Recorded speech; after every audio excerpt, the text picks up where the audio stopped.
Le 17 septembre, partez à la découverte ou à la redécouverte des sentiers de Aaron. Participez en famille, entre amis, en équipe à une promenade amusante agrémentée d'épreuves.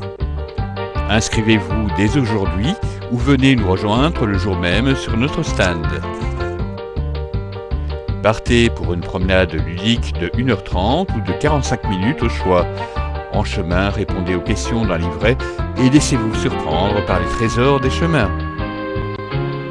Renseignements et inscriptions à la maison de quartier au 02 241 35 70 pendant les heures de bureau ou alors en soirée auprès de Bernadette de Charnot au 0477 99 81 61.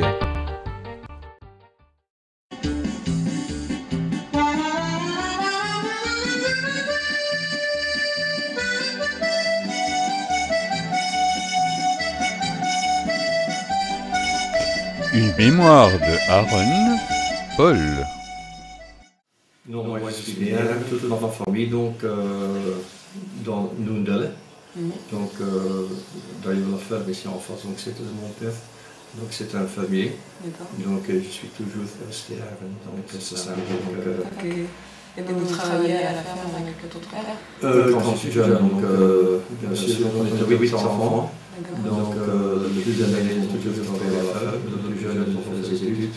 Donc le 5, ils ont fait des études. Donc comme ça. Et mon père, c'était donc il avait des chicons. Donc comme tous les Aaronnaires, ils avaient des chicons. Et vous alliez le vendre aussi sur la grande place Non, eh bien c'est quelque chose de fantastique. On appelle ça le curve, la bande. Donc c'était des gens, des acheteurs qui venaient chez le fermier. Alors donc on était occupé à enlever donc le chicon. Alors on se mettait donc, la bande se mettait donc derrière le fermier. Alors on commençait 6 francs, 6 francs 50, 6,75, 7 francs, 8 francs, hop, ils étaient partis. Donc la dernière vie, c'était le bidon qui avait acheté le lot. Alors donc il était sur le personnel pour l'envoyer tout ça. Et avant, c'était bien 15, enfin c'était un peu folklorique. Alors donc ce genre-là, parce que finalement ça faisait quand même beaucoup d'argent. Alors dans ce temps-là, on venait payer le fermier cash. Alors les dernières années, donc, quand mon père avait le chicon, on parlait de 100 000 francs belges parfois qu'on venait payer cash. 1, 2, 3, 90, 100. Mais puis donc chez chaque fermier, il recevait quelque chose. Oui, mais je te jure, ils étaient tellement sous qu'ils avaient difficile de monter sur le vélo. Si on faisait ça maintenant, donc quelqu'un avec un demi-million de francs cash dans ton portefeuille, je te jure, donc, non, mais c'était un peu pour la vie, c'était comme ça. Donc, donc on avait une quinzaine donc, qui faisait le tour. Alors, ce qui était bien aussi, quand on avait le chicon, la vieille, on devait mettre son nom sur donc, une école. Donc, quand on était jeune, on écrivait sur une, comment on appelle ça? Une ardoise. Une ardoise, une ardoise. Alors, donc, le soir, c'était ici donc, au coin, au bistrot, on buvait quelque chose. Alors, donc, on disait, voilà, demain, donc, nous avons donc des chicons. Alors, on mettait tout le nom sur l'ardoise. Le matin, la bande, le cœur, allait voir sur l'ardoise. Tiens, aujourd'hui, c'est René, c'était chez Jeff, donc on savait exactement quels gens avaient donc des chicons à vendre ce matin. Alors, donc, ils faisaient le tour. Donc, c'était typique. Enfin, ce sont des choses maintenant, c'est impensable. Donc, maintenant, c'est Internet, demain, c'est là qui va. Mais dans le temps, donc, c'était la bande, le cœur, c'était typique. De Chauve était là, donc on avait van Wijnberg, qui vit encore à Dieren, Jeff van Wijnberg. De Chauve, on avait de Deken, on avait 15%. Ils achetaient, c'était donc 15 entreprises, et parfois c'était le patron même, parfois donc c'était donc son aide, donc qui était bien sûr responsable, parce que donc c'était important, enfin tu achètes de l'eau, mais donc enfin ce ne sont pas plus de qualité. Hein. Ouais, c'était bien. Alors chaque cultivateur était spécialisé, donc on avait grand format, Ça, c'était plutôt pour Janssens, pour expédition vers l'Amérique. Mon père, c'était petit format parce que donc, il avait ses chicons aussi dans son environ. C'était plutôt donc, qualité, c'était pour Weinberg. Donc, chaque sculpteur fait une bonne liaison avec un de ses commerçants. Finalement, on se connaît aussi. On se connaît un certain de qualité parce que donc, oui, parce qu'il passe donc un laag, on appelle ça, donc un laag, donc lequel on mettait les chicons, ça faisait 8 ou 10 mètres, donc 2 fois 8, 2 fois 10. Donc le marchand, il vient, il voit quelque chose, mais donc il faut que le 8, de 2 fois 8 mètres soit la même qualité, tu vois, c'est important, parce qu'il ne faut pas juste mettre culte, enfin, comment enlever la qualité supérieure et descendre plus loin, donc c'est non, ça va. C'est une question de confiance. Ouais.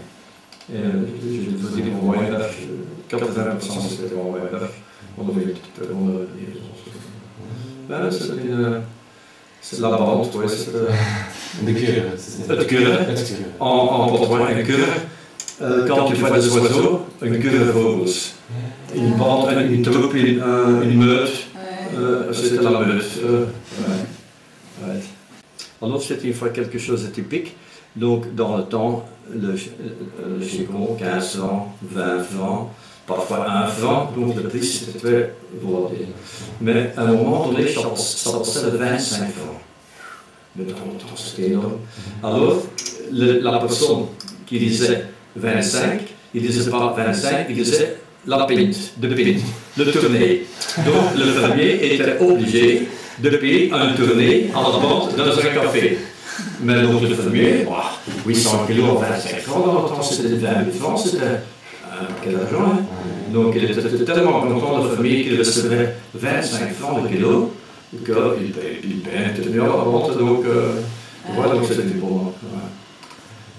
Alors il disait le fermier qui ne payait pas un tournée. Alors, le prix, il bloquait toujours 25, 75. Ouais, ça c'est donc c'était une bonne entente, que ça.